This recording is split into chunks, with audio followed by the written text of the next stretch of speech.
Hola a todos, bienvenidos a un nuevo HR Thought by Hiring, un espacio creado para todos los amantes de los recursos humanos en el que entrevistamos a personas top de HR. Hoy nos acompaña Antonio Cano, founder de Agile Institute. En este capítulo hablaremos sobre metodologías ágiles, liderazgo, valores y los retos de capital humano para los próximos años. Buenos días, Antonio. Muchas gracias por unirte a nosotros en este nuevo HR Thought. Y bueno, pues antes de comenzar, sí me gustaría que te pudieses presentar, que nos contases un poquito más acerca de ti, de tu experiencia y pues poder conocerte un poquito más en detalle. Pues Cristina, gracias a vosotros por invitarme y por dejarme participar en este espacio.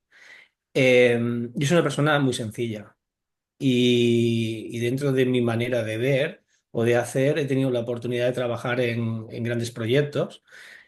Fui director de operaciones y de proyectos de la primera empresa nacional de recursos humanos y como soy un poco culo inquieto, hace como unos 5 años que decido emprender y creé Agile Institute. Inicialmente se llamó HR Agile Institute porque vengo del área de personas, pero desde hace aproximadamente un año le cambiamos el nombre, y lo que no ha cambiado es el propósito. Seguimos trabajando con un propósito que es unir bienestar y productividad, y la agilidad es una buena excusa para hacerlo. Es la palanca y en ese entorno digital pues mucho mejor, ¿no? Buenísimo, genial, ¿no? Súper, súper interesante. Es un poquito, bueno, la idea de que nos cuentes un poquito más sobre todo este tema de Agile y de ágil, ¿no? Porque es algo que se habla mucho, pero sí que a veces pues no tenemos como ese concepto tan aterrizado. Entonces, mi primera pregunta va un poco orientado a, bueno, ¿qué es esto de una metodología ágil y cómo puede una estrategia ágil mejorar la alineación entre los objetivos de la empresa y la de los colaboradores? Es una pregunta compleja la que me lanzas, Cristina, para hacerla tan rápido, ¿no? Pero a mí me gusta distanciarme, de lo que es la moda, Ujú. porque post-COVID lo que es la agilidad se ha puesto muy de moda y nos ha entrado mucho el concepto este de metodología ágil, ¿no? Y cuando hablamos de agilidad, hablamos mucho más de estrategia. Me gusta mucho que utilices la palabra estrategia, ¿no? Porque hablamos mucho más de una estrategia, de una manera de ver, de una filosofía o de una manera de hacer, ¿no? A mí me gusta definir la agilidad como esa necesidad de cultura organizativa que nos haga adaptarnos más en un entorno de cambio.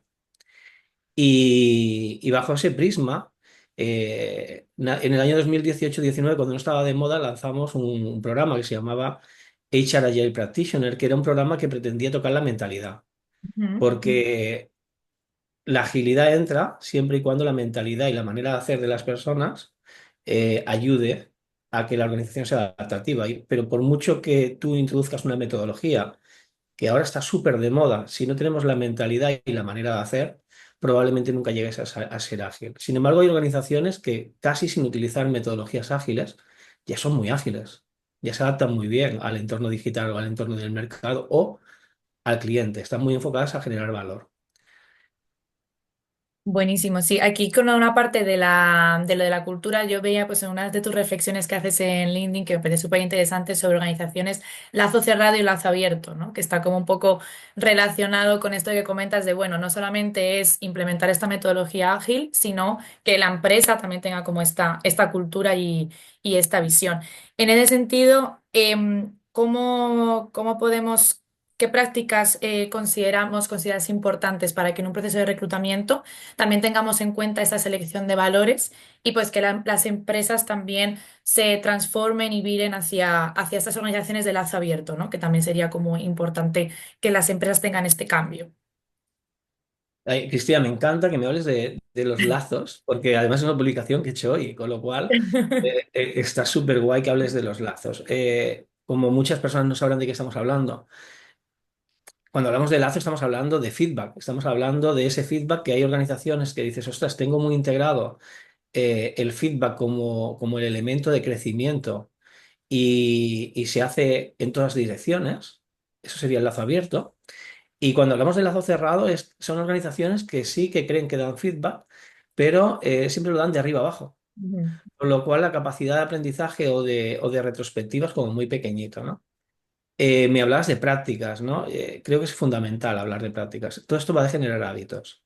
Y para generar hábitos, el marco de gestión por valores entra muy bien. Entonces, dentro de la metodología que hemos desarrollado para construir organizaciones ágiles, es fundamental trabajar eso que decías. Cuando hacemos selección, ¿la hacemos solo por lo que saben, por el conocimiento?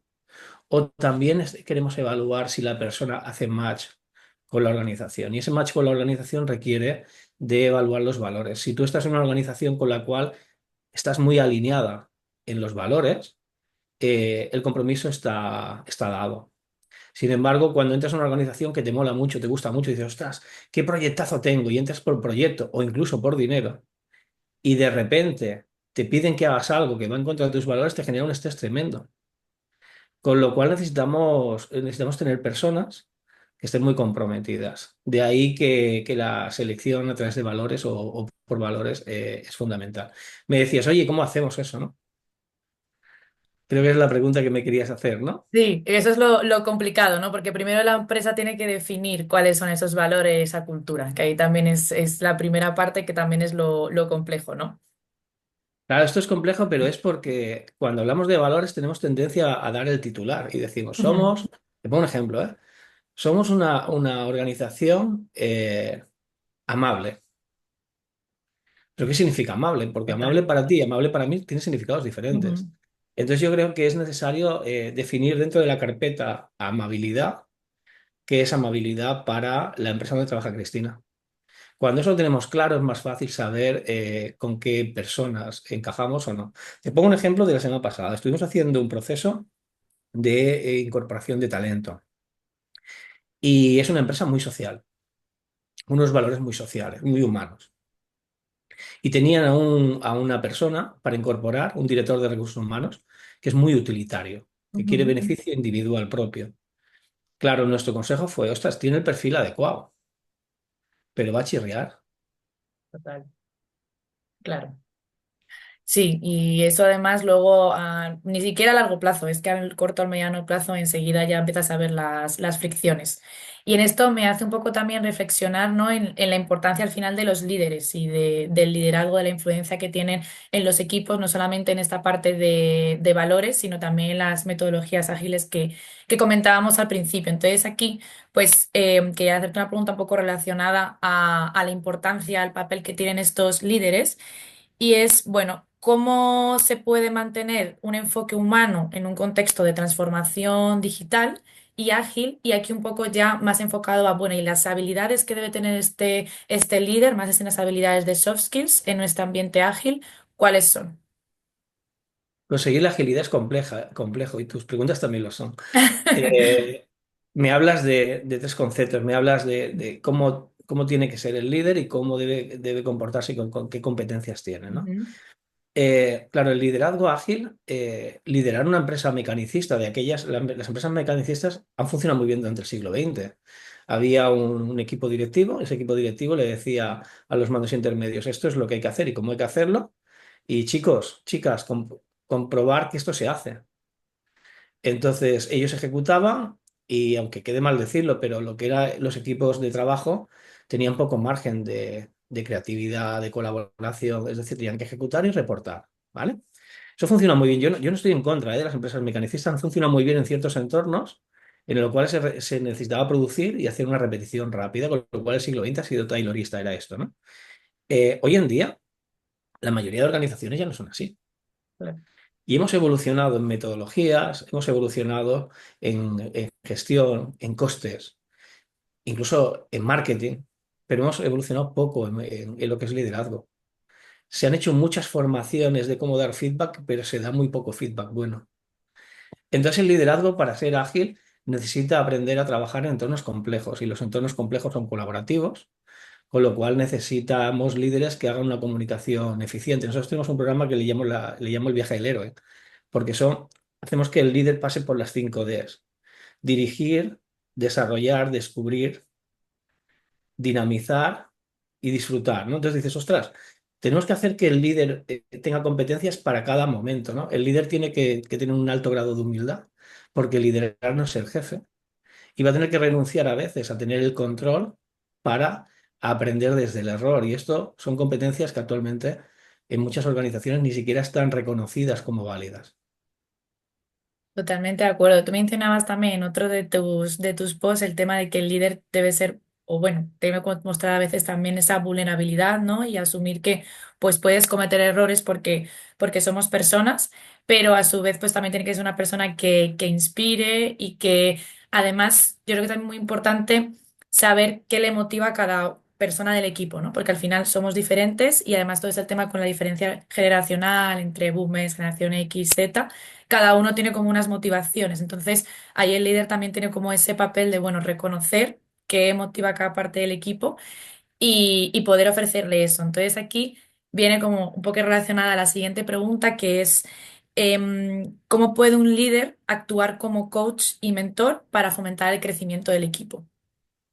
Primero, creo que debe recibir el coaching y mentoría, porque al final es un líder que tiene, el líder, el jefe, no tenía que trabajarse simplemente con que fuera...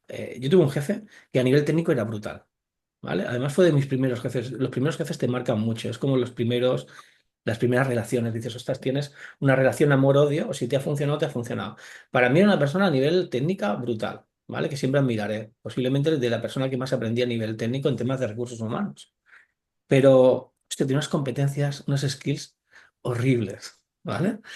Y yo pensaba, me está enseñando mucho, lo que no me gustaría que hacer a mí en el futuro. Y cuando me tocó acompañar o facilitar equipos, siempre pensaba, ostras, ¿desde dónde lo hacía él y desde dónde lo quieres hacer tú? ¿Desde dónde te necesitan a ti? Claro, esto necesita trabajarse. Y para trabajarse, lo primero que creo que el líder tiene que hacer es trabajarse él. No va a poder acompañar y facilitar ni mentorizar. Ni siquiera afrontar un reto le va a venir en el futuro, ¿eh? Para estos espacios de seguridad psicológica que comentabas antes, de confianza, en la cual el líder muestra vulnerabilidad para que todo el mundo pueda ser el mismo, eh, va a tener que además afrontar un reto y es dejar de tener el control y renunciar a una parte de una cuota de poder. Es decir, no se trata solo de delegar. Empoderar no es delegar. Empoderar va más allá. Es ceder el poder. Entonces, ostras, eso es un trabajo personal importante que además es muy gratificante, ¿eh? Porque luego tiene unos beneficios personales importantes. Baja el estrés, trabajas más conectado con tu propósito, tu relación ya no es utilitaria con el puesto de trabajo. Con lo cual animo a muchos líderes que ahora se están planteando, ostras, he sido jefe durante 15 años. Pero ahora tengo un equipo de gente, de personas. A mí no me gusta hablar tanto de generaciones como de personas jóvenes que tiran, pero no sé cómo relacionarme con ellos. Empieza por ti. Bien. O sea, tú aquí, pues primero sería como hacer la sesión de mentoring y coaching, ¿no? De para los líderes, que primero se hagan como esa introspección, que a veces es tan importante, y no creo que solamente en la parte laboral, ¿no? Sino también en la parte personal, creo que es algo muy importante de hacer antes de, pues de liderar y de poder también, es muy importante el tema de la empatía y de poder también pues ponerte un poco en los pies del otro, ¿no? Yo creo que eso es muy importante que el líder entienda las necesidades específicas de cada persona del equipo y de esa forma pues va a hacer que al final el equipo fluya mucho más fácil y aquí pues una competencia importantísima es la comunicación, la asertividad y toda esta parte de poder conectarlo. Aquí, un poco esto, pues también en esta parte del proceso de reclutamiento que mencionábamos un poco antes, pues es importante la parte tanto valores, de competencial, poder identificar lo que nos comentabas, ¿no? Esta persona que en temas técnicos era muy bueno, pero no hacía match con los valores de la empresa. Entonces, aquí, ¿qué prácticas consideras claves para construir un proceso de reclutamiento que realmente haga una selección por valores? Lo primero es que el equipo del área de personas tiene que conocer, vivir y ser referente de esos valores. Es Ujú. decir, muchas veces vas a organizaciones y les preguntas al equipo que está haciendo la selección, a un HRBP, le dices, oye, ¿cuáles son los valores de la compañía? Y, espera, que voy a coger el manual, El ¿no? manual. Ujú. Ya, ya vamos mal, ¿vale? Dices, no vas a poder identificar valores si tú no eres el que conoce Total. y el que los vive y el que los transmite, ¿no? Y reitero, cuando los transmites no puedes transmitir el titular, tienes que transmitir el comportamiento. Entonces, cuando ya conoces los comportamientos asociados a esos valores que os unen, es más fácil. porque el siguiente paso, ¿qué sería?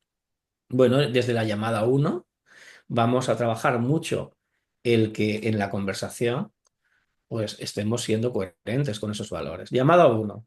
Ostras, es que nosotros, hay muchas organizaciones que tienen, se puso muy de moda lo poner en los valores respeto, Sí. ¿vale? Pero hay dos tipos de organización.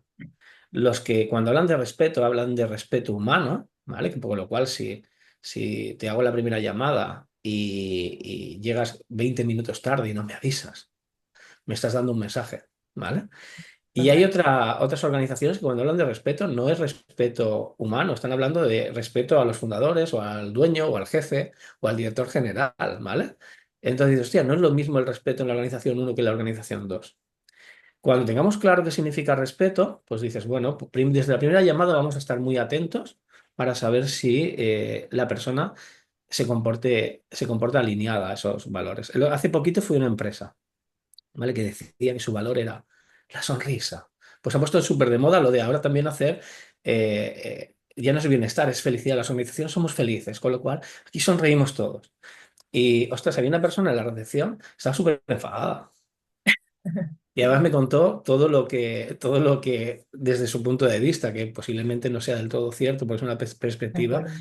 todo lo que no le gustaba de la empresa. Dices, hostias, realmente aquí no se ha hecho la selección por valores. El siguiente paso decíamos que el primero era ser muy coherente y desde la primera llamada estar atentos. Para mí el siguiente paso es el tipo de entrevista.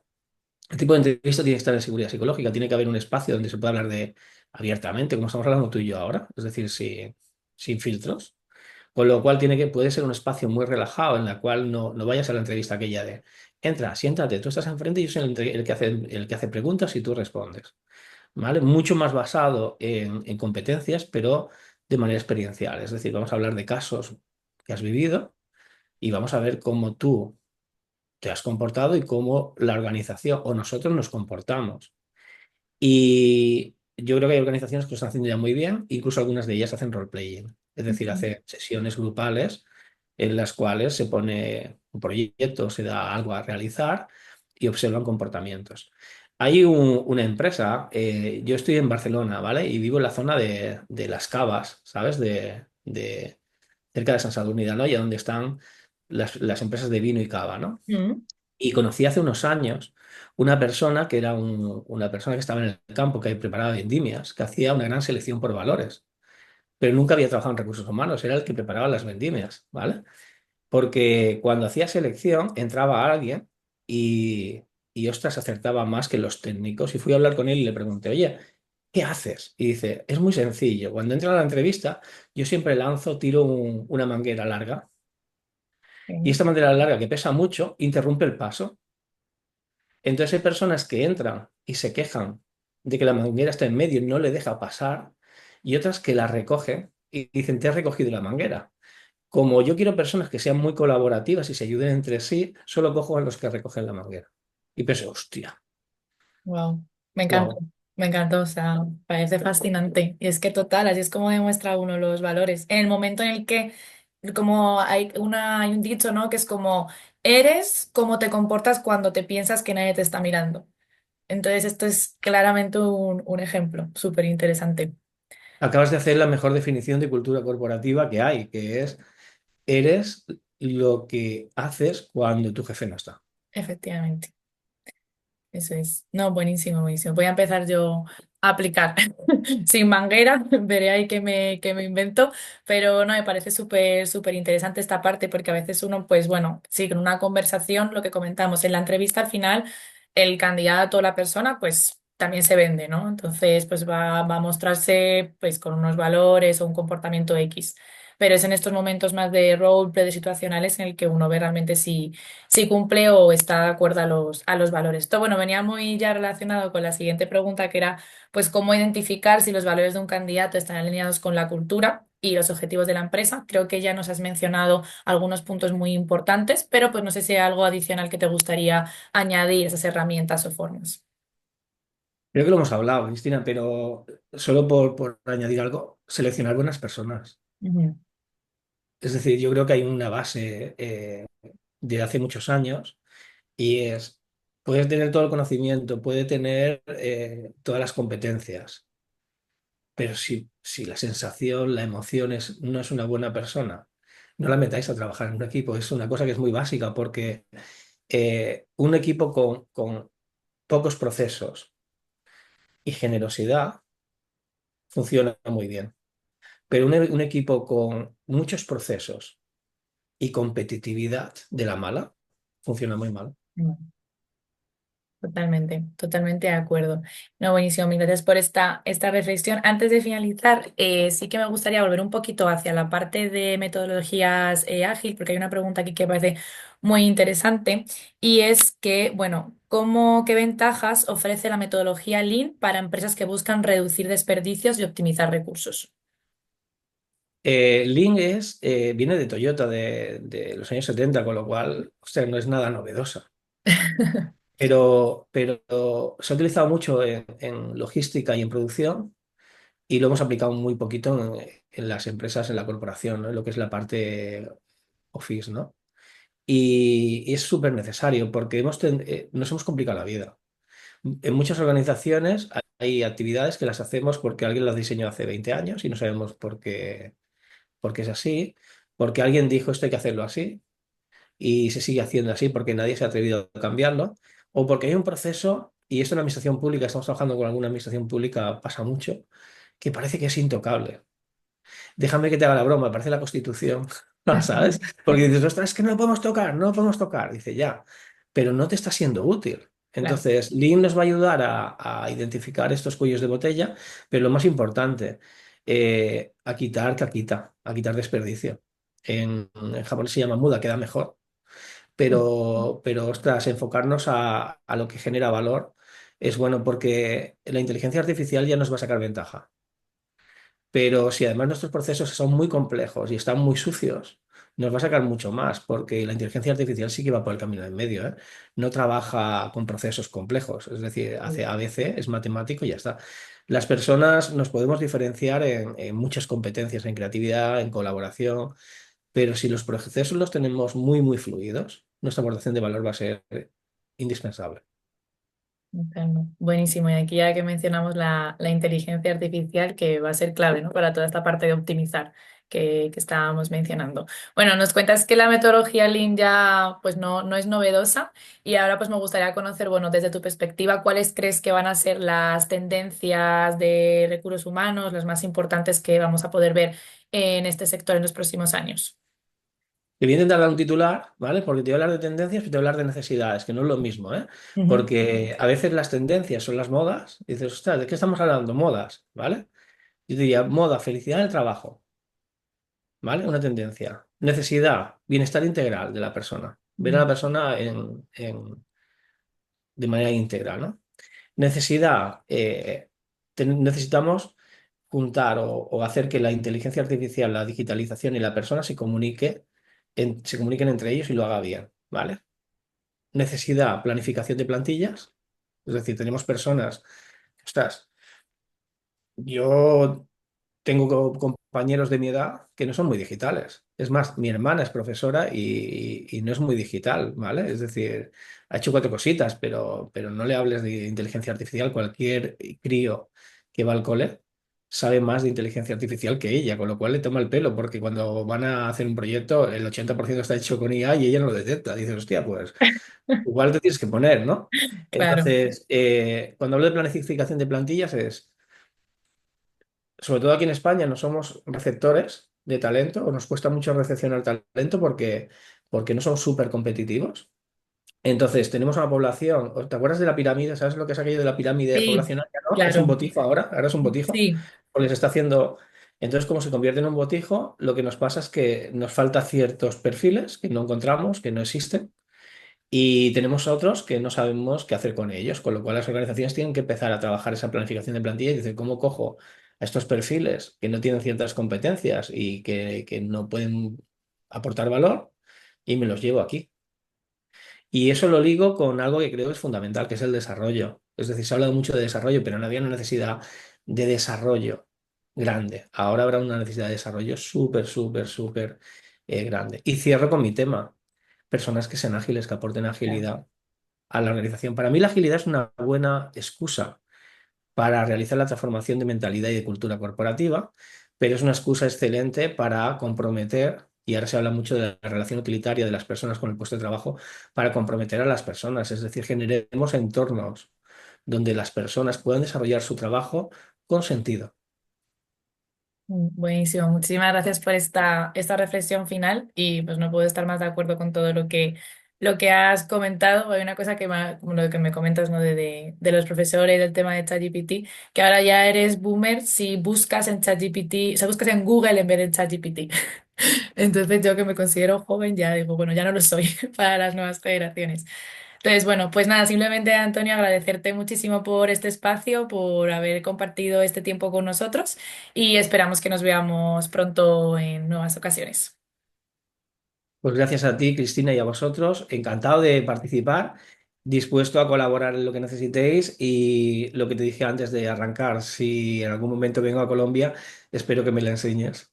Seguro que sí. Un gusto, Antonio.